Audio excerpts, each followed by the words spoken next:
Alors, Manuel, quand tu quittes l'usine Renault, c'est pour aller où? Est-ce que tu sais, lorsque tu pars de l'usine Ouais, Renault, où tu vas aller? ouais, je le savais. Pour une question de. C'est-à-dire que j'ai eu un coup de chance absolument incroyable. J'avais donc un copain portugais à ce moment-là qui aimait beaucoup le cinéma. Il l'aime toujours le cinéma, je crois. Et il m'a dit, tiens, cet week-end, on va au cinéma, on va voir des films formidables. Et on est allé, c'était un samedi, on est allé à la Cinémathèque qui venait d'ouvrir à Chaillot. Et on a vu, moi j'ai vu avec lui les 7 samouraïs. C'était formidable. Je dis vraiment, j'étais emballé, mais je ne comprenais pas. Je pensais que c'était une salle de cinéma normale. Et bon, il y avait quand même pas mal de monde, celui qui connaissait ça. Et en sortant de là, comme c'était tout frais, tout neuf, je me suis dit, tiens, si je demandais à quelqu'un s'ils ont besoin d'une personne pour travailler là, il disait, mais comment tu parles pas, tu parles mal. Et je dis, mais ça fait rien, je vais quand même essayer. Et en effet, je me suis adressé à une dame qui était là, une grosse dame, et je lui ai demandé s'ils n'avaient pas besoin de quelqu'un pour travailler. Et elle m'a dit, écoutez, le directeur, c'est ce monsieur-là. Et en face, un peu plus loin, il y avait un type dégueulassement habillé, avec des cheveux tout gras, tout barbe pas très bien rasée, et tout. C'était Langlois. Et puis, je suis allé directement le voir. Je dis, mais s'il avait un travail pour moi. Il m'a dit, quel travail? Je dis, mais n'importe quel travail. Puis il m'a dit, bon, alors, mais qu'est-ce que vous voulez faire? Je dis, ben, je sais pas. Le type était tellement étonné qu'il m'a dit, mais si vous voulez, vous venez lundi, quoi. Et je dis, ah, lundi, je peux pas, mais parce que je travaille ailleurs, mais je pourrais aller lundi demander à quitter ce travail-là et puis je viendrai chez vous. Il m'a dit, essayez, si vous arrivez, on vous trouvera un travail. Et en effet, lundi, je suis allé à l'usine, j'ai tout laissé tomber, j'ai arrangé mon rue, je suis entré à la cinémathèque, comme ça. Donc j'allais chercher parce que c'est des grosses bobines de 35 mm qu'il fallait amener à la cabine pour la projection. Il y avait le stockage des films était tous rue du Courcelles, où il y avait le siège de la cinémathèque.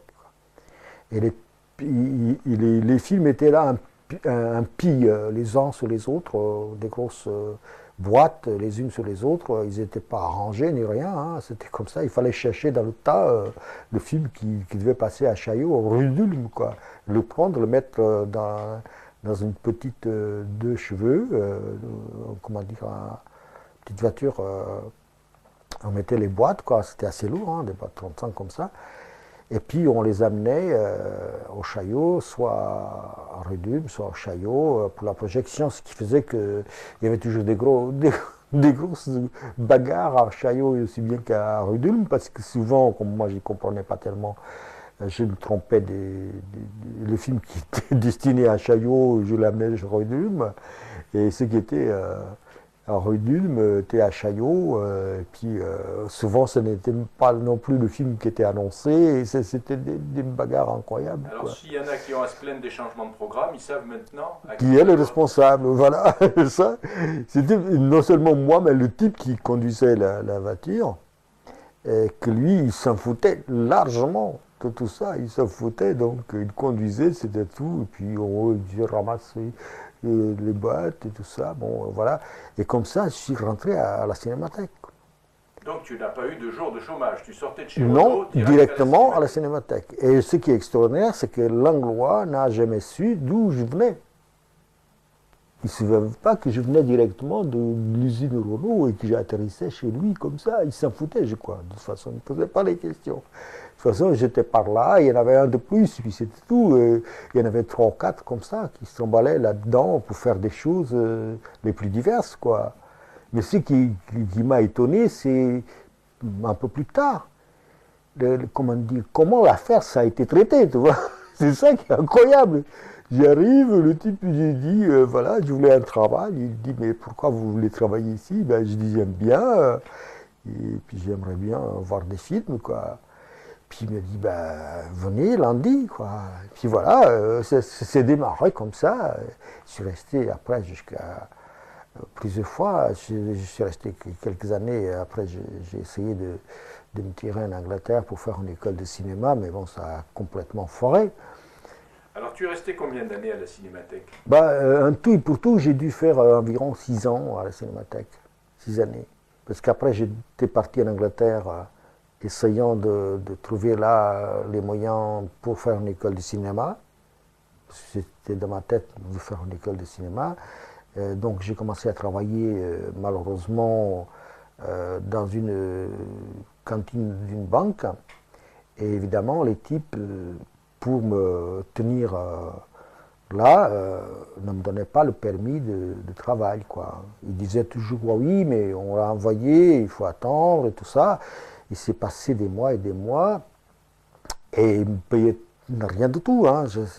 J'avais à manger là, à midi et avec l'argent, je payais mal mon logement. Parce qu'on habitait à 2 dans la même chambre avec 2 lits. Ça, là, tu parles de Londres. Là. De Londres, oui, exactement. Alors, revenons d'abord un peu à la Cinémathèque française, parce que quand même, ce sont les débuts de la Cinémathèque. Oui, tu assistes à ça, toi, du côté machine. Alors, tu vois des films quand même. De temps en temps, tu rencontres Langlois, tu vois quel est le public qui vient à la Cinémathèque. Absolument, oui. C'est-à-dire qu'à l'époque, la Cinémathèque venait d'ouvrir à Chaillot, hein, elle existait déjà. Et tu avais là toute la crème du cinéma français qui venait. Il y avait Rivette, Alain René, Tati, il y avait Truffaut, Godard, tous ces gens-là passaient dans la semaine, les réalisateurs connus, René Clair, les acteurs, tous passaient là-dedans. À cette époque-là, c'était ces gens-là qui allaient à la Cinémathèque tous les jours. Les cinéastes, en gros, qui allaient tous les jours à la Cinémathèque, et on les voyait là. Et c'était pas le grand public, hein, c'était vraiment un public sélectionné. C'est pas que ce n'était pas ouvert, c'était ouvert à tout le monde, mais les gens n'y allaient pas. En plus, c'était extrêmement bon marché. Et à l'époque, c'était à 1 franc l'entrée. Et puis, ça a passé à 2 francs l'entrée. Et les gens pouvaient voir 5 ou 6 films dans la journée, parce qu'il y avait une journée, les samedis et les dimanches, il y avait une soirée, et il y avait une session l'après-midi. Et les jeudis aussi, parce que c'était le jour où il n'y avait pas d'école. Donc ça commençait à 3 heures. Jusqu'à minuit, il y avait des films non-stop, quoi. Et tu avais tous les gens de cinéma qui allaient, des gens aussi bien des chefs opérateurs que tout un tas d'autres gens, quoi. Et en même temps, tous les mercredis, il y avait à l'époque une avant-première, c'est-à-dire un film qui venait d'être fait, que souvent, avant d'être projeté au public, était montré à la Cinémathèque et tous les gens venaient voir, surtout les gens du cinéma, venaient voir. Et alors, ce qui était extraordinaire, c'est que je me suis trouvé tout à coup face à tous ces gens-là, à tout ce monde-là, sans en être préparé, mentalement, socialement, rien du tout. Donc, je suis resté muet pendant des ans. Des années, puisque je n'avais pas communiqué avec ces gens-là, je n'avais pas le bagage pour échanger des idées sur les films ou sur le cinéma. N'empêche qu'il y avait des gens très, très sympathiques qui me disaient bonjour, qui me parlaient et qui me faisaient sortir, ou essayaient de me faire sortir de ce mutisme, parce que j'avais peur, j'étais intimidé. Et des gens comme René Clair me disaient bonjour, on disait allez, alors qu'est-ce que vous faites? Vous avez fait quelque chose? Alors comment vous avez avancé? Vous allez un jour étudier le cinéma? Ils me posaient des questions comme ça. Et moi, je souriais ou je ne répondais pas, j'étais tellement intimidé. Et il m'est arrivé des choses absolument extraordinaires. Par exemple, un jour, j'étais en train voir un film dans le balcon en haut, et sur l'écran, il y avait l'image donc du visage d'Ingrid Bergman. Elle était vraiment en gros plan là. Et je vois la porte d'entrée qui s'ouvre un petit peu comme ça. Et il y avait 3 marches pour descendre dans le balcon. Et il y avait souvent des gens qui tombaient là. Donc je me suis précipité pour ouvrir la porte. Et qui j'avais devant moi? La même image qu'à l'écran. Je savais plus où je n'étais, quoi. En plus, pour moi, cette tête d'Ingrid Bergman, c'était, si tu veux, une actrice que j'adorais. Parce qu'elle avait un caractère doux, elle était jolie, puis je lui reprochais qu'une seule chose, c'est que dans tous les films, elle pleurait tout le temps et ça me faisait mal, quoi. Ça m'énervait beaucoup. Et dans les films, qu'est-ce qu'elle pleurait? Et bon, c'était une période, en effet, où Rossellini était à Paris, Ingrid Bergman y était. Ils sont allés à la Cinémathèque. Il y avait une rétrospective, en effet, de tout le cinéma de Rossellini. Et je me suis trouvé dans une situation terrible parce qu'en effet, j'étais perdu dans ma tête. Mais qu'est-ce qui se passe? Tu vois, j'ai eu la même tête à l'écran, la même tête, tu vois, devant moi, mais qu'est-ce que c'est, quoi? Ce qui est terrible, c'est que par la suite, Rossellini, précisément à cet endroit-là, est entré et est tombé, parce qu'il y avait ces marches-là. Il a été 15 jours à l'hôpital avec un problème de jambes cassées et tout, quoi. Et si tu veux, j'ai côtoyé des gens comme ça, presque tous les gens du cinéma, je les ai vus là-bas, je les ai côtoyés, j'ai eu des histoires absolument folles parce que Langlois faisait des coups, quoi. Je me souviens qu'il y a eu la première rétrospective du des films de Hitchcock. Il y a eu une réception avec Hitchcock qui était venu et tout ça, il y avait un buffet après le commencement de la rétrospective. Et Langlois, à un moment donné, il m'a dit, bon, on buvait pas mal, et il me disait, bon, maintenant, tu vas dire à Hitchcock qu'il fait de mauvais cinéma, que quand tu seras cinéaste, tu feras des films très bien, quoi. Et moi, j'y suis allé, hein. Hitchcock, il parlait français suffisamment bien, hein. C'était pas un bilingue, mais il parlait, et je lui dis exactement ce que Langlois m'avait dit de lui dire, quoi.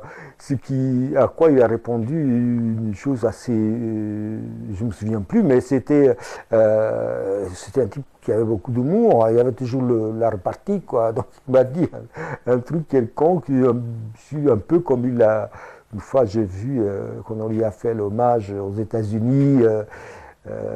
Il y avait des étudiants qui lui ont été présentés, et ils ont demandé conseil au grand maître, ils ont dit, si vous voulez faire du cinéma, il faut éviter que vous alliez en prison. J'ai même été étonné pour cette raison-là, cette question, comme il lui avait répondu, le conseil qu'il avait donné, c'était éviter d'aller en prison, peut-être comme ça vous arriverez à être cinéaste. Et là, je ne me souviens pas de mots qu'il m'avait dit, mais c'était un peu dans ce coup-là, quoi. Donc c'était assez marrant. Et là, j'ai côtoyé des gens comme Jacques Tati et d'autres. Emmanuel Riva, par exemple, c'était la seule personne avec qui j'arrivais quand même à parler, à dire 3 ou 4 mots, parce qu'elle venait très souvent avec Alain René. Je connaissais les fauteuils où chacun se mettait, hein.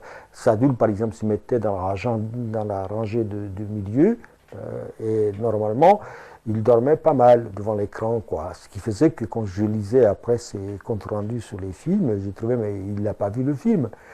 C'était un peu sa femme qui avait dit, c'est ça et ça, parce qu'il dormait souvent. Le père Sadoul, mais il était vraiment sympa. Généralement, il m'invitait parfois à aller manger chez lui, parce que comme j'étais venu d'un pays fasciste, hein, je devais avoir faim, quoi. Et il était assez simple, assez sympa. Puis bon, je savais, il y avait des gens comme Jacques Rivette qui se mettaient toujours sur un strapotant sur le côté, quoi. Donc il voyait l'écran de billets. Là, je me disais pourquoi il ne se mettait pas au milieu, quoi. Ça me intriguait, mais Et donc il y avait aussi alors René qui allait toujours sur le côté gauche avec Manuel Riva qui l'accompagnait toujours. Elle était très gentille, essayait toujours de me faire parler, de me poser quelques questions et tout ça, mais René était plutôt timide, quoi. Je suis tombé dans un monde comme ça, c'est vraiment comment dire, à l'opposé de tout ce que j'avais vécu jusque-là. Donc c'était un traumatisme encore incroyable, parce que je me disais, la meilleure manière de rester là, c'est de la fermer, parce que je ne sais pas où, je savais pas quoi quoi sortir, quoi dire, quoi. Et je suis resté comme ça des années à voir des films. Ce qui était terrible, c'est quand j'allais me coucher, je ne savais plus quel film j'avais vu, puisque je mettais les images dans l'autre, puisque j'en avais vu 5 parfois dans la journée. Il y avait des images qui se renvoyaient dans un autre et tout ça. Puis voilà, ça a été pour moi une sorte de chose que je considère, j'ai rien appris sur le cinéma là, mais par contre j'ai appris à penser avec le cinéma. Et que le cinéma me faisait toujours réfléchir. C'était pour moi l'école que j'ai jamais eue. C'est aussi intéressant parce que c'est à ce moment-là que j'ai commencé à dire il faut que je fasse des études, quoi. Et puis voilà. C'est lorsque tu étais à la Cinémathèque que tu as pris conscience qu'il fallait aller peut-être plus loin pour. Absolument. Et c'est là peut-être que tu t'es inscrit à l'Alliance française alors. Oui, c'est à ce moment-là que j'ai commencé à aller à l'Alliance française, étant donné que dans la journée, on commençait à 6 heures le soir à travailler, sauf les jours où il y avait l'après-midi, il y avait la matinée, quoi, le film pour les enfants souvent. Et puis là, quand même, on faisait un roulement entre les gens. Et je me levais, j'allais à l'Alliance française apprendre le français pour précisément essayer après de canaliser les énergies vers un apprentissage plus poussé, y compris dans ma tête. Entrer à l'université, c'était pour moi déjà à cette époque-là quelque chose qui était posé dans ma tête. Et là, j'avais une sorte à la fois de complexe, puisque je n'étais pas très formé, mais en même temps un appétit extraordinaire, c'est-à-dire que j'étais prêt à dévorer tous les bouquins que je pourrais acheter. Et pour moi, j'étais vraiment, j'enviais dans la rue des gens qui parlaient français, je les enviais. Je disais, mais eux, ils peuvent faire des études, moi je ne pourrais pas, il faut que je parle. Il faut que je parle. Pour moi, c'était une chose urgente. Et je me suis dit, mais pourquoi on ne doit pas naître tout de suite avec toutes les langues qu'on peut parler? Comme ça, on n'aurait plus de problème. Et ça m'impressionnait. Ça m'impressionnait d'avoir tout à apprendre et de ne pas sentir que la langue était une chose spontanée. Pour moi, jusque-là, la langue, c'était quelque chose qui me sortait par la bouche, par la peau. C'était quelque chose d'intégré à mon existence. Et là, du coup, je me trouvais face à un obstacle qui était difficile à franchir. Et alors l'anglois, pour revenir un petit peu à lui, parce que c'était un patron différent des patrons que tu avais connus à la Régie Renault, là, ou des petits patrons de l'atelier. Oui, lui, il n'était pas patron du tout. C'est-à-dire que ce qui était marrant avec lui, c'est qu'il ne nous gardait pas. Hein. Il y avait un type qui essayait de nous garder, parce qu'à l'époque, la Cinémathèque était déjà liée au musée du cinéma et en même temps au musée national, quoi. Bien que ça avait son budget, était une association à part, avait son budget, mais comme il y avait une partie de l'argent de l'État il y avait quand même des gardiens qui arrivaient, tout ça. Ils essayaient, eux, de faire, c'était des Corses d'ailleurs, ils essayaient de faire l'ordre, quoi. Donc c'était pas l'anglois qui m'embêtait d'être patron, mais c'était plutôt les chefs, le petit chef, comme ça, qui essayaient avec lui, non, au contraire, c'était très marrant. Il était toujours prêt à nous faire voir ou parler des choses, discuter un petit peu quand il avait le temps, ce qui était souvent le cas dans l'après-midi, puisque tous les films qui arrivaient à la Cinémathèque, qui étaient offerts à la Cinémathèque ou qui récupéraient, étaient projetés à Chaillot pour qu'on fasse une fiche technique, pour voir le générique, l'état de la copie, tout ça, quoi. C'était projeté en même temps pour voir le film, quoi. Et souvent, l'anglois, il était là dans l'après-midi pour voir les films et et pour voir de quoi il s'agissait. Ce qui était intéressant à l'époque déjà chez lui, c'est que tout film qui habitait là, pour lui, était bon. Hein. Il ne faisait pas la différence entre... Il n'était pas cinéphile. Tous les films étaient bien, il fallait garder tout, quoi. Donc ça donnait une ouverture extraordinaire, on voyait tout, quoi. Des films sous-titrés en japonais, des films, peu importe, il gardait. Tu vois, il y avait des films, beaucoup de films sous-titrés en arabe, et ça marchait, quoi.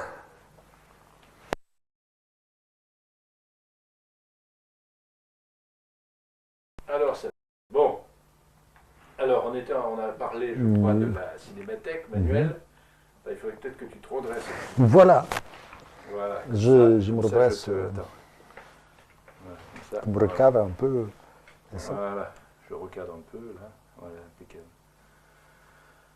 Bon, donc 6 ans à la cinémathèque, et là tu as envie de faire du cinéma.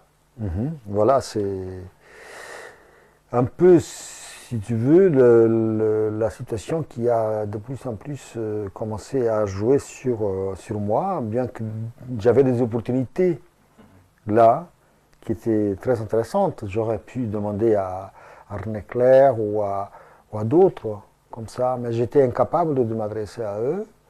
Et j'aurais pu faire des stages peut-être comme ça, étant donné que c'était le garçon de la cinémathèque, j'aurais trouvé des stages pour commencer à travailler comme ça dans le tas, dans le cinéma. Non, moi je me sentais tellement ignare. Je comprends pas, tu avais eu le culot de demander à Henri Langlois de travailler à la cinémathèque et tu n'avais pas le culot, par exemple, d'aller demander à Rivette, à Truffaut, à Hitchcock de devenir assistant. C'est-à-dire que quand j'ai demandé à, comment ça s'appelle, à Henri Langlois s'il pouvait m'employer, d'abord je lui demandais un travail. Et puis je pensais que c'était une salle de cinéma quelconque, enfin meilleure, plus belle que les autres, quoi. Et j'étais d'une certaine manière innocent et naïf.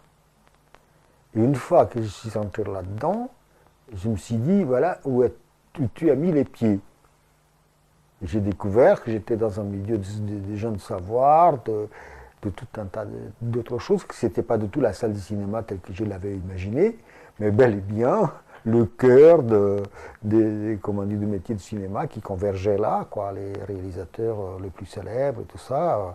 Et du coup, je me sentais complètement diminué dans mes moyens je ne savais pas dire à quelqu'un, prenez-moi comme stagiaire, moi je ne savais pas quoi faire. Je disais, mais je ne sais rien faire là, qu'est-ce que je vais leur demander? Rien. Donc il faut que j'aille dans une école de cinéma. C'est la seule manière, j'apprendrai quelque chose, après je viendrai me proposer dans un stage où comme ça je saurais faire quelque chose, je saurais en même temps parler du cinéma et je ne savais rien, quoi. Donc l'idée de faire une école de cinéma, c'était venu de là. De cette impossibilité de communiquer avec ces gens qui m'intimidaient pas mal. Alors donc, tu te diriges vers quelle école là, à ce moment-là? Comment tu... Alors il y a une chose qui s'est produite, c'est qu'il y a 2 Portugais qui sont passés à la cinémathèque, qui m'ont dit, ah oui, nous on est dans une école de cinéma en Angleterre, et c'est une école qui coûte tant et tout ça, ils m'ont dit, ils y allaient. Elle est à Londres. Et donc, j'avais là une consigne, quoi. Je savais où aller, je savais qu'il y avait là quelque chose, quoi. Tout simplement, c'était une question d'argent. Je me suis dit, je vais trouver un travail là-bas, et à partir de ce mois-là, je ferai, après, je vais me démerder, quoi. Et je ne connaissais pas du tout l'Angleterre, évidemment. Je suis tombé à Londres, tu ne peux pas imaginer. Londres, l'esclavage à Londres était beaucoup plus féroce qu'à Paris, encore. Ah oui, c'était terrifiant. Déjà pour y entrer, tu vois, il faut un permis. Et donc je suis entré et après j'ai trouvé un boulot. Et ce petit boulot, c'était être dans une cantine d'une banque. Tu vois, les gens, ils se servaient. Nous, on ramassait les assiettes. D'abord, on préparait tout, les tables, tout ça, mettre les serviettes, tout ça sur les tables, on arrangeait tout ça, puis ils venaient, ils mangeaient, et au fur et à mesure qu'ils sortaient, nous, on ramassait les assiettes, on remettait la table parce qu'il y avait d'autres qui arrivaient, tout cela, quoi. Et donc c'était un travail qui ne demandait aucune spécialisation, rien de tout, et c'était bien. Simplement, le type qui était à la tête de ça, c'était un immigré hongrois, quoi, qui voulait faire du bon travail pour être promu à l'intérieur de la banque. Donc ils m'ont donné un permis, ils ont fait la demande d'un permis, et ces permis devaient être prêts un mois ou 2 mois après, et c'était déjà 6 mois et ça ne venait pas, mais en même temps ils profitaient, ils me payaient pratiquement que dalle, quoi. Et à un moment donné, j'étais furieux avec ça. En plus, comme je n'arrivais pas à communiquer non plus en anglais avec les gens, et comme je les voyais un peu très snob, très autant, j'ai décidé de faire une grève là-dedans, une bonne grève, quoi, ça allait faire du bien. Et donc ça a commencé par des initiatives. La première initiative, c'est que j'étais furieux, j'ai dit, bon, aujourd'hui, je vais les faire manger avec les mains, ces Anglais. Donc on a tout préparé, les tables et tout ça, et quand ils sont arrivés, ils prenaient leur petit plateau pour mettre leurs assiettes, et ils mettaient leurs assiettes, et arrivés à la fin, il n'y avait ni couteau, ni fourchette, ni cuillère, rien. J'avais pris tout, j'avais été mettre tout ça dans la chasse d'eau, quoi, des WC, quoi, distribuer ça. Personne ne savait où c'était, quoi. Alors le responsable de la cantine, mais où sont-ils les fourchettes et les cuillères et tout ça. Bon, j'avais tout caché dans les chasses d'eau, quoi. Et les Anglais, ils ont été obligés, quelques-uns ont abandonné, mais avec beaucoup de joie, j'ai vu quelques-uns manger avec les doigts. Et je me suis dit, voilà ma revanche par rapport aux Anglais, qui traitent toujours tous les autres de sauvages. Voilà, maintenant ils sont obligés de manger avec les mains. Ça a été une de mes premières tentatives de commencer à faire du bordel là-dedans, quoi. Puis bon, ils ont certainement compris que c'était moi. Puis le chef là, il est venu me dire, attention, vous faites encore des conneries, je vous vide et tout ça, quoi. Et là, j'ai commencé il y avait un Anglais qui traduisait un peu, parce qu'il comprenait un peu le français. Et que je disais mes revendications, quoi. Il fallait que j'ai mon permis et qu'il me paie convenablement. Et comme ça n'en venait pas, on a fait une grève. Donc tout a été paralysé, et évidemment, ça fait un gros scandale là-dedans. Le type qui était responsable a été vidé. Du coup, là, j'ai fait une énorme connerie parce qu'ils m'ont donné le papier, en effet. Ils l'avaient déjà là, mais ils le gardaient. Et ensuite, ils m'ont proposé 10 livres par semaine, ce qui me donnait déjà, c'était pas beaucoup, mais ça me permettait de faire ma vie normalement et de commencer à envisager, parce que ça se terminait à 4h30 le travail. Et je me suis dit, c'est pas mal ça. Et j'aurais pu apprendre l'anglais et puis par la suite viser l'école de cinéma telle que je voulais le faire, quoi. Et là, là j'ai appris que je ne savais rien. Parce que lorsqu'ils sont venus, ils m'ont dit non, bon voilà, on vous donne 10 livres, vous restez là, vous pouvez continuer à travailler, on a vidé le responsable et tout ça. Et moi, là, j'ai fonctionné en effet comme quelqu'un qui ne savait pas qu'est-ce que c'était que ces rapports-là. Et comme un imbécile, j'ai voulu partir comme un orgueilleux, fâché, j'étais fâché alors que c'était une question de négocier, quoi. Je ne savais pas ça. Je suis parti, alors je suis tombé dans un endroit encore plus gravement, ou encore plus difficile pour travailler, plus dur. Et là, j'ai failli devenir fou, quoi. Donc, deuxième travail à Londres, tu sors du restaurant. Je sors du restaurant, je trouve donc un travail dans un grand restaurant qui s'appelle Kwegolinis Hotel. C'est un restaurant où il y avait le roi de... Comment ça s'appelait? De Fayal, non? Bon, des gens d'Arabie qui venaient dans ce grand restaurant. Faisal d'Arabie. Faisal, c'est ça, d'Arabie, tout ça. Qui venaient, il y avait c'était un grand restaurant avec des orchestres, avec une piste pour danser, tout ça. Et donc, on m'a employé comme commis, quoi. Commis, tu vois, donc il y avait le serveur, et puis moi, j'amenais les trucs derrière, quoi. Et évidemment, le type, il était habillé avec queue de pie, comme tout le bazar, quoi. Puis, donc, dans cet hôtel-là, il y avait une piste pour danser, il y avait un orchestre de jazz, et puis il y avait des chanteurs qui venaient de temps en temps, quoi. Toutes les semaines, il y avait un chanteur différent qui passait, quoi. Donc j'avais aucune habilité pour ce type de travail. Bon, le serveur était un Italien qui parlait parfaitement français aussi. Et donc je travaillais avec lui, aller chercher les plats, tout ce qui, lui, il faisait tout le travail, évidemment. À un moment, je ne pouvais plus supporter, je faisais des salades de tous les diables avec par exemple, c'était là un restaurant de cuisine française, qui était d'ailleurs, la cuisine était assurée par un maître cuisinier suisse, quoi. Et c'était de la bonne cuisine, très chère évidemment. Et les gens mangeaient, dansaient, et ça durait jusqu'à 5 heures du matin parfois. Donc je commençais à 11 heures du matin, et je me trouvais à travailler jusqu'à 4-5 heures du matin, ça dépend. Le dernier client partait, après il fallait ramasser arranger tout ça, nettoyer tout ça, préparer ça pour le lendemain matin, quoi. Et donc je me suis trouvé à servir parfois des assiettes. Lorsque les types disaient par exemple, ah, ce steak il n'est pas bon, il est très dur, je reprenais l'assiette. La cuisine était en bas, donc il y avait des escaliers qui descendaient pour aller à la cuisine. Moi je prenais le steak, dès que je passais la porte, je le frappais contre les murs, je le remettais dans l'assiette, je revenais, je le mettais devant le client, il disait ah, good. Avec les salades, je faisais pareil, je sortais, je remettais ma main, je bougeais, mélangeais tout ça, revenais, oh formidable, très bien, allez quoi. Et je faisais que des bêtises les unes après les autres, le type s'est aperçu, le chef quoi. Il a dit oh, attention, je vais te prendre là-dessus, je vais te vider, tout ça quoi.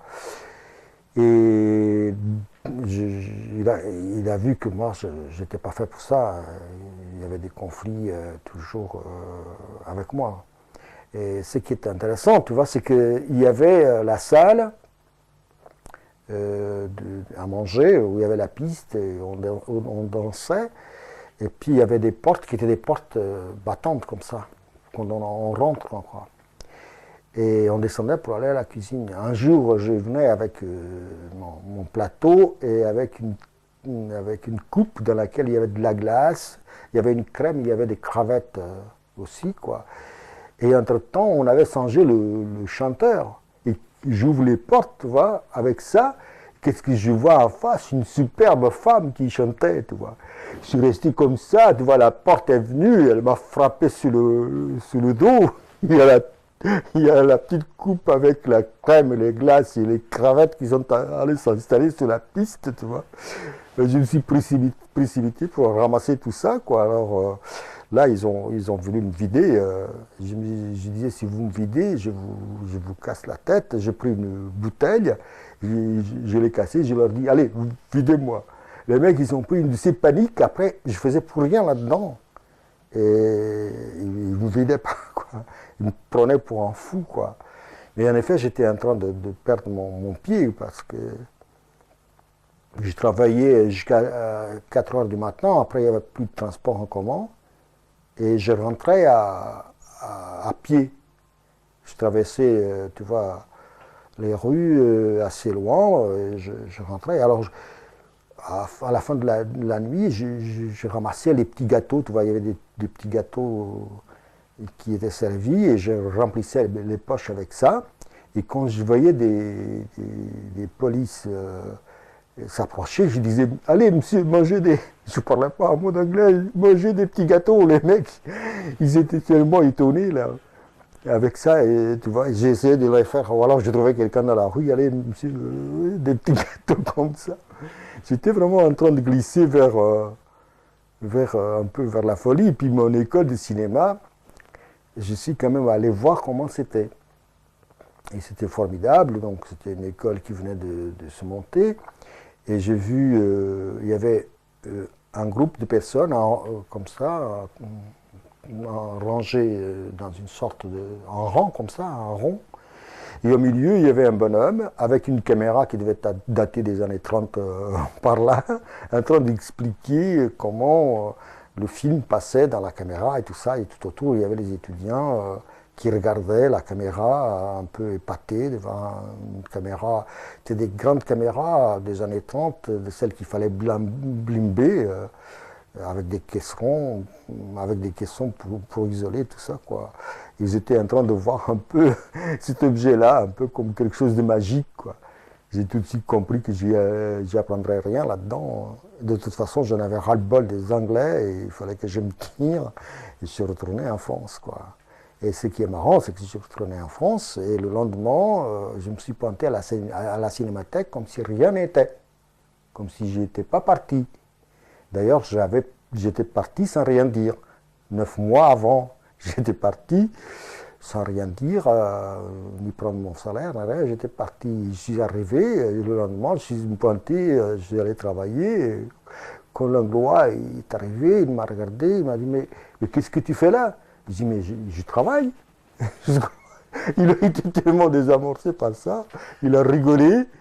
Et puis c'est marrant parce que l'après-midi, il était venu avec une petite tarte, quoi, une bouteille de champagne. Et puis il m'a donné un verre de champagne à moi et aux autres qui étaient là, comme ça.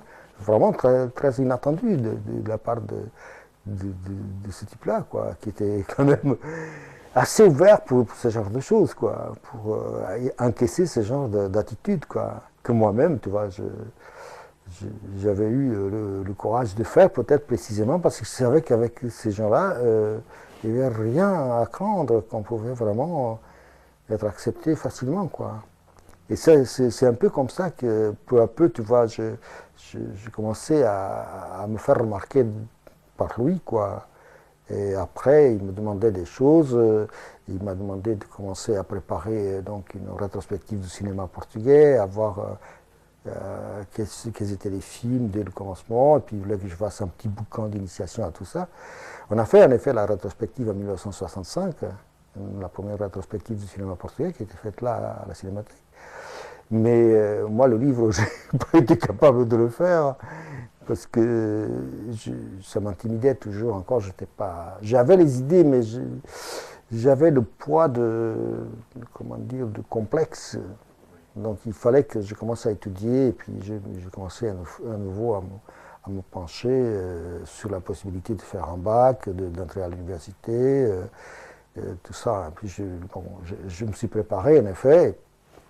Je n'ai pas commencé à rentrer à l'école de Beaux-Arts, quoi. Alors là, pendant que tu travailles à la Cinémathèque, tu reprends tes cours. Mes études, oui, surtout. Et tu étudies où alors là? Après l'Alliance française, tu es allé étudier à quel endroit? C'est-à-dire il y a toujours une école qui est rue de Saint-André des Arts, qui est toujours là, face à peu près au cinéma Saint-André des Arts, qui est une association qui doit dater du temps de la Révolution française, où le soir, tu peux aller suivre des cours pour faire le bac. Et c'était des étudiants qui te donnaient des cours, mais cette association remonte à quelques siècles. Comme une université populaire. Exactement. Et donc, c'était fait pour les gens qui étaient des ouvriers ou qui étaient des employés, pour se faire un bac, préparer un bac sans avoir des moyens. Donc, c'était des cours du soir, tout ça, quoi. Et c'est comme ça que peu à peu, j'ai commencé à me former avec des études très, très, très, de base pour pouvoir suivre après des cours à l'université. Mais j'ai commencé en effet pour rentrer à l'école de Beaux-Arts. Parce que je pensais que j'avais à cette époque-là une idée encore de faire une école de cinéma. Que l'école des Beaux-Arts était encore ce qui était de plus proche pour moi, quoi. Parce qu'il fallait exprimer des choses, pas à travers l'écriture, mais à travers des dessins ou tu vois, ou des photos, tout un tas de choses, des gravures, tout ça. Donc ça me fascinait beaucoup. Je suis comme ça entré à l'école des Beaux-Arts. Pour entrer à l'école des Beaux-Arts, il fallait avoir passé le bac déjà Oui, et puis il fallait un examen d'entrée, comment dire, qui était un peu un examen ad hoc, que tu passais avec un prof qui voyait tes dessins, tu amenais tes dessins et tout ça. Et moi, je faisais des dessins toujours le soir chez moi. Je n'étais pas du tout un dessinateur, simplement ça me passionnait de faire des trucs à l'encre de Chine. Et je restais des soirées, parfois jusqu'au matin, à faire des dessins comme ça. Je crois que je faisais ça parce que psychiquement, j'en avais besoin. Et peu à peu, j'ai gagné une technique assez perfectionnée au niveau de l'encre de Chine. Et quand j'ai été voir à l'école des Beaux-Arts, j'ai vu un type qui était Monsieur Couteau, qui était un professeur, qui est un peintre finalement, un des derniers peintres, bien qu'il n'aimait pas, des surréalistes, qui est mort il y a une vingtaine d'années, et que finalement c'était un très bon graveur et un très bon peintre, qui donnait des cours de gravure, un très beau peintre. L'année dernière, par hasard, je suis tombé sur une exposition qui a été organisée par, comment ça s'appelle, les petits frères des pauvres, parce que quand il est mort, sa femme a donné toute son œuvre aux petits frères des pauvres pour qu'ils organisent des expositions et qu'ils gagnent un peu d'argent avec ça. Et j'ai été très étonné parce que je suis tombé là-dessus et c'était donc mon prof. Et Couteau, qui était quand même connu côté, pas la vedette, parce qu'entre-temps, il y avait eu le changement de la peinture surréaliste. Bon, il n'était pas déjà surréaliste, c'est vrai, mais il y avait l'affirmation de la peinture abstraite qui s'était installée avec ses vedettes, Mathieu et tous les autres, quoi. Et c'est vrai qu'il a eu beaucoup de difficultés, quoi. Et donc c'est avec lui que j'ai commencé à entrer dans l'atelier de gravure et commencé à travailler. Simplement, il y avait un problème, c'est que j'ai ramassé mes cartons et je les laissais là parce que je partais à la cinémathèque pour travailler le soir. Et puis le lendemain, quand je venais, tout était déchiré parfois, des feuilles étaient piquées, tout ça, ça m'énervait beaucoup. Et peu à peu, j'ai commencé à être découragé. Et puis il y a un autre phénomène qui m'a un peu découragé, c'est qu'un jour, à l'examen, à la fin de l'année, c'était un examen où chacun montrait ses travaux, et puis lui, il disait ça c'est bien, c'est pas bien, ou c'est pas la peine que tu continues, tout ça, quoi. Donc je leur ai présenté mes travaux, là, et puis du coup, il a dit, venez voir, hein, il y a quelque chose de très intéressant. Donc, de très intéressant. Et j'ai mis mes dessins qui étaient là, à l'encre de Chine et tout ça. Et puis, du coup, j'étais très mal à l'aise. Et après, j'avais honte d'y aller, quoi. Et peu à peu. Pourquoi tu avais honte? Parce qu'on te donnait un exemple? Oui, c'est ça, oui. C'était vraiment l'image inverse de l'image que j'avais depuis l'enfance. Et du coup, tu vois, j'avais un plaisir, comment dire, j'avais une situation renversée, quoi. À la place d'avoir du contentement et tout ça, je me sentais un peu, pas diminué, mais j'avais l'impression que quand j'allais revenir, et quand je revenais, que je gênais les autres en disant ça va être le premier de la classe, ou un truc comme ça, tu vois, ou ça c'est le joujou du prof, ou enfin quelque chose comme ça, ou je sais pas. Bon, du coup, ça m'a rendu timide, j'avais plutôt honte d'avoir bien fait, alors qu'auparavant, depuis gosse, on me disait que j'étais maladroit, que je faisais tout de travers, mes parents me considéraient nul, comment dire, incapable et tout ça, quoi. Donc du coup, j'avais une image de moi renversée, je ne pouvais pas l'intérioriser facilement comme ça d'un jour à l'autre, quoi. Ce qui peu à peu m'a distancé, je continuais à faire mes dessins tout seul, quoi. Et j'allais de moins en moins à l'école, quoi. Ce qui fait qu'à la fin de l'année, évidemment, j'étais en troisième année, ils m'ont vidé. Ils m'ont vidé parce que je ne voulais plus rien montrer. Et en effet, j'avais fait d'autres dessins, ça avait évolué dans d'autres formes, mais je n'avais pas envie de les montrer. C'est comme ça que ça s'est cassé mon rapport avec l'école de Beaux-Arts, que je regrette aujourd'hui parce qu'elle aurait été beaucoup plus efficace pour moi, cette école, que l'école de cinéma que je suis venu par la suite à faire, quoi, évidemment. Mais il y avait quand même une tradition, enfin, tu avais peut-être des dispositions aussi pour les beaux-arts, puisque tu m'as parlé de ta grand-mère, qui dans son village était une des spécialistes des petites statuettes. Oui, c'est ça, ça a dû jouer inconsciemment dans mon, peut-être dans mon imaginaire, parce que, en effet, ma grand-mère, je l'avais peur d'elle. Parce que quand j'étais malade, elle venait, elle mettait des herbes sur la poitrine, elle racontait des histoires, des trucs un peu que je ne comprenais pas, elle me faisait vraiment peur, quoi. Et je la détestais, j'avais peur d'elle, quoi. Et simplement, je savais, en effet, dans ma ville, elle était considérée une artiste, et elle l'est toujours maintenant, étant donné qu'il y a des musées. Il y a un musée à Évora où il y a une partie de son œuvre qui est exposée en permanence. Et elle était analphabète, donc elle faisait les petites scènes de la vie rurale, c'est-à-dire comment dire, le rituel du moment où on tue le cochon. Elle faisait des images de tous les métiers, lors de la moisson. Enfin, il y avait le berger, et toutes les figures de la vie rurale étaient reproduites à terre comme ça, cuite, et peintes par elle, quoi. Elle peignait directement la terre cuite, elle peignait, elle faisait donc toute cette chose avec beaucoup de... Je crois, pour elle, c'était une manière de s'exprimer parce qu'elle ne gagnait pas sa vie avec ça. Elle gagnait sa vie en vendant parce que ma tante, sa sœur, avait son mari, il faisait des assiettes en terre. Là, c'était vraiment la vaisselle pour qu'on utilise tu vois, dans la maison, on utilisait des vaisselles comme ça, en terre cuite, tout ça, quoi. Et elle vendait au marché. Elle vendait au marché, et on vivait de ça, quoi, en gros. Et puis donc elle s'est mise à faire ces petites figures, que même, je crois, son intention devait être de la faire pour les enfants, parce que souvent les figures avaient derrière un petit sifflet. Donc on prenait la figure et derrière il y a un petit sifflet, et on sifflait, quoi, avec. Quand j'étais gosse, j'en ai eu plein qu'elle m'a donné. Malheureusement, je l'ai cassé les uns après les autres. Je sais qu'aujourd'hui, ça coûte une fortune. Si j'aurais une collection, ça aurait été formidable, quoi.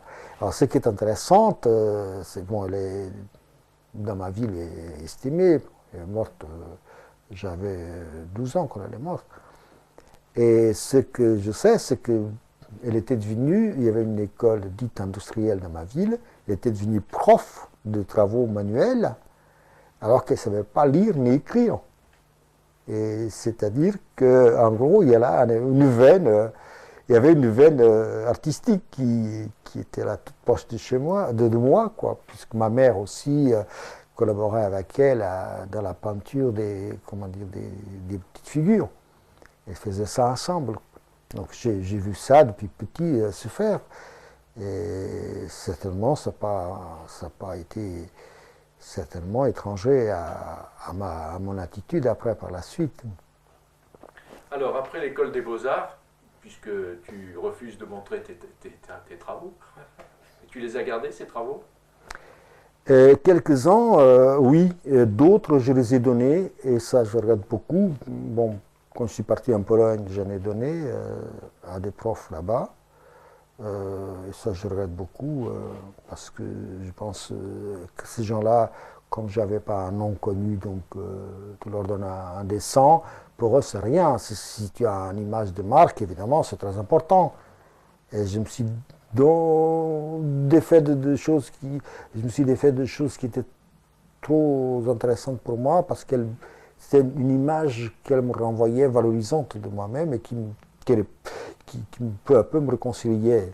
Je perdais de plus en plus les complexes que j'avais puisque je m'affirmais en faisant ces choses-là, je commençais à m'estimer un peu plus. Et bon, ce qui a un peu contribué aussi à cette partie-là est beaucoup moins d'importance qu'elle aurait dû l'avoir, c'est que j'étais quand même assez préoccupé pour tout ce qui était de l'ordre politique. J'ai milité dans les rangs des Portugais qui essayaient de renverser le régime portugais. Et là-dedans, on avait créé des associations, pas des associations, comment dire, autorisées, mais puisque nous, on n'avait pas le droit, les Portugais, au commencement, on n'avait pas le droit de s'associer ici, quoi. Et donc, on était des groupes un peu comme ça, et une des choses qu'on faisait, c'était d'accueillir les gens qui fuyaient le Portugal, qui fuyaient l'armée, qui fuyaient aussi avant d'entrer à l'armée, qui étaient des réfractaires et qui ne voulaient pas du tout faire le service militaire à cause de la guerre d'Angola, quoi. Donc nous, on les recevait ici, ils dormaient dans ma chambre ou dans la chambre d'un autre, on leur trouvait un peu d'argent pour voir s'ils voulaient rester ici, sinon on les envoyait en Belgique, parce qu'en Belgique, il y avait quand même le gouvernement belge qui donnait un peu de bourse à des Portugais.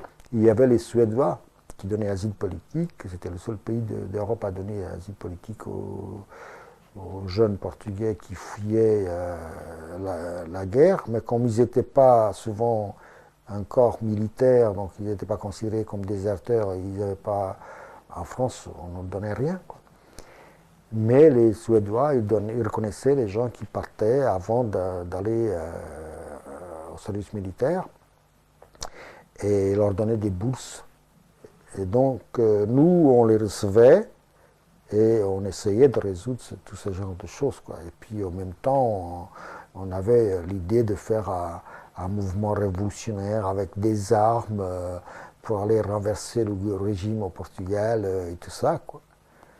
Il y avait quand même une organisation alors qui se mettait en place, mais est-ce que c'est l'époque où Mario Soares est en France? Il est venu plus tard, hein, Mario Soares.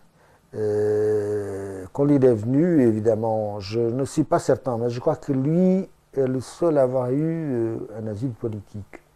Parce que Álvaro Cunhal, qui était donc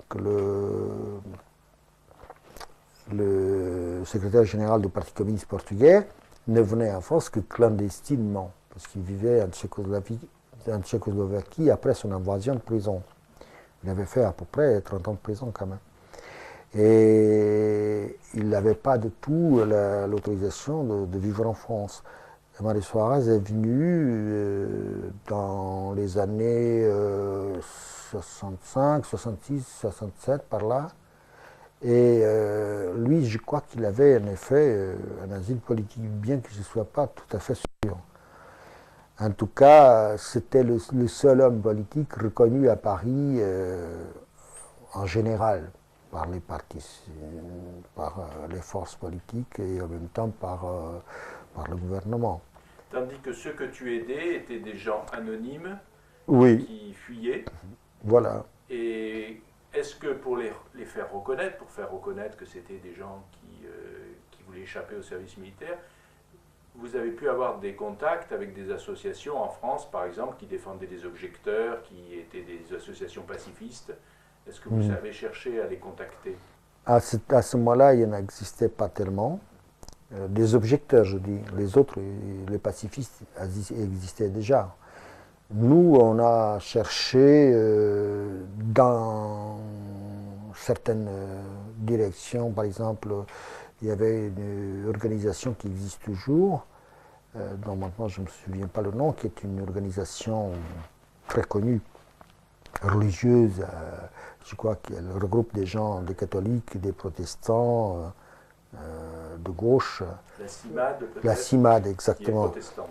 Qui, en effet, donnait parfois des petites bourses à des étudiants portugais. On cherchait dans ce genre de choses. Et puis, évidemment, on avait des contacts beaucoup plus camouflés avec des partis comme le Parti communiste ou d'autres types de partis comme ça. bien que on se méfiait, par exemple dans mon cas, bien que j'étais lié à des communistes, je m'étais un peu séparé d'eux. Et on avait des groupes qui étaient appuyés par d'autres courants aussi clandestins en France qui essayaient de nous aider un peu. Et là, j'avais en effet un jour où chacun avait son nom de guerre, quoi. Et je me suis trouvé en face de Jean Dernalier, qui à l'époque avait encore son œil abîmé et qui se présentait sur d'autres noms, quoi, et qui essayait de voir qu'est-ce que nous avions. Ils étaient trois. J'ai retenu son visage parce qu'après, par la suite, je l'ai vu dans les médias et je me suis souvenu que c'était bien lui. Et il y avait ce groupe-là, je crois, qui était lié à l'Idiot International à l'époque, qui essayait d'aider à trouver des moyens pour